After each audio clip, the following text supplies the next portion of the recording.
Hello everyone, this is Rick, and I just wanted to share with you some information about entering data into Excel 2007, a couple of handy tips about formatting and different categories that come up often, such as text, dates, percentage values, dollar values, how to format those cells, and how to enter and edit data, and a couple of other handy tips. So anyways, what I did is just made a couple of categories here. And if you'll notice, I'm going to expand this column a little bit, but here in column B, if I click in this first cell in B1, if I want to look at the format of that cell, I can right click it and choose, let go of the right mouse button when you do that, scroll down, click Format Cells, and you'll notice the category is General. There's other categories here. If you wanted to, you could change it into a number, currency, a date, percentage, whatever the appropriate formatting is. So here's alignment if you want to move things around, and we'll show you that a little bit later. So anyways, under item name, I'm going to go ahead and type in item name is widget. The date, you notice it was just general formatting, but what I've done is, or what happens is, if I put in today's date, which is February 5th, 2010, I hit return, you notice it put it in a date format. You'll notice on this one here, if I go back and look at the format cells, it's still under the general category. If I go under this cell, B2, where I typed in a date, you notice it changed it to a date format. And you can change it to whatever format you would like. So you see this one listed as month, day, year, and it shows you a little sample here. So let's assume that I want to change it to the day with the, spelled out like that. And you'll notice I got the hash marks here. That means it doesn't fit into the cell. So what I do is I expand that column to where it'll fit. And you see now it's Friday, February 5th, 2010. Okay? But what I'm going to do, I'm going to hit undo a couple times, and I'm going to change it back to my old setting. Percentage, what you can do here, if you type 20, that's not really going to be valid if you're trying to get 20%, because what happens here, if I right click on it and again go to Format Cells, it put it in as a fraction. What we want to do is click on percentage, and you'll notice 20 is really 2000%. So in order to enter 20 correctly, you can do it a couple of different ways. If the cell is not formatted for fractions, you would type 0.20. If it was already formatted for percentages, you could type in 20. But if you type in 20 without having the cell pre-formatted, it's going to come up as 2000%, not 20%. So if this were a regular cell that you hadn't altered any of the formatting, you'd type 0.20 for 20%, and then you would go into that cell, format it, and choose your percentage, and then you can choose your number of decimal places here. Okay? So just a couple quick things I wanted to point out. You need to think in advance about how you want your formatting done, because that, especially if you're doing percentages, how you enter it into the cell will impact the actual percentage that shows up. Okay? Dollar value, we'll type in $20. So you type in $20, it's just going to come up as plain 20 here. But let's say you want to format it into a current, to make, with the dollar symbol and so forth. Go into Format Cells, choose Currency, and typically you'd have 2 decimal places on there. You could put a dot, leave the dollar sign on there, and it'll give you a sample right here. You click OK. You can right click there again. If for some reason you just wanted it without the symbol on there, you could hit the pull down here, choose None, and you see it gets rid of it. I'm going to undo that right now.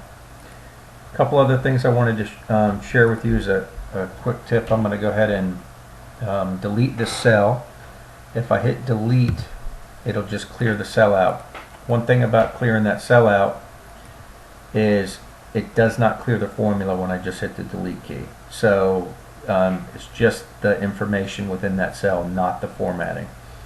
So what I'm going to do is, under date, I'm going to show you a shortcut here that you can do, which is hold down the control key with your cursor in your cell highlighted, hold down the control key and hit semicolon, and it will auto-populate it in there for you automatically. Of course, it's going to pull that from your computer's date. Also, if you want to do the time, you can do control, then hold down the shift key at the same time, and then hit the semicolon, and it will put the time down. Okay, so just a couple quick tips there. Some other things I want to share with you is by default you'll have auto fill in. Anyways, or autocomplete, I'm sorry. So if I start typing WIDGET, no, it didn't work for some reason. There, it worked that time. You see where I typed widget again, I just had to type W and it recognized that was the only word that had already that it recognizes, so it will autocomplete for you. So that's one thing. Another thing I wanted to share with you, and then one more thing is, again, I wanted to go over like the auto capabilities of filling in patterns, right? So if I put, oh, I formatted that as a date before, so I'm going to put it down here. I'm just going to start here counting column G, 1, 2, 3. I can highlight those, hold down my left mouse button, click on this cell, drag it down to this one.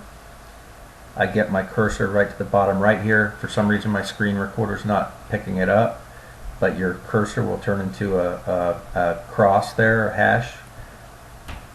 Hold down the left mouse button and just drag down. You can drag it as long as you want to, right? So I'll make it go to 15. I'll go ahead and just clear that out. But another thing you can do is, if you had a pattern, you can do the same thing. So 135, it will recognize the pattern and it should fill in automatically, right? Same thing goes for months. January. Right, if I put in January and February and I want to go down and fill it out for every month of the year, that will auto fill it in like that.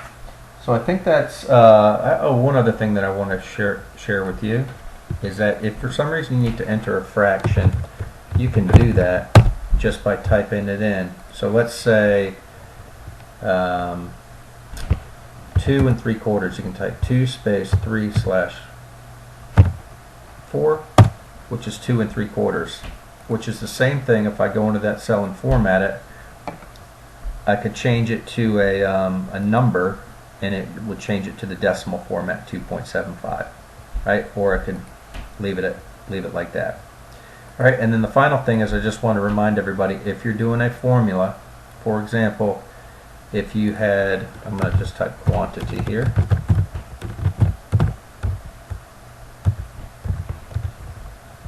Formulas always start with the equal sign. So I say equals, I'm sorry, that's not where I wanted to put my formula. I'm going to put 10 there for quantity, and then I'm going to total it here. I'll put a total, and what I want to do is just multiply the cost times the quantity. So always formulas start with equal, the dollar value, times the quantity in this case. So that's just a quick reminder, and look what happened. So this is a common thing that can happen.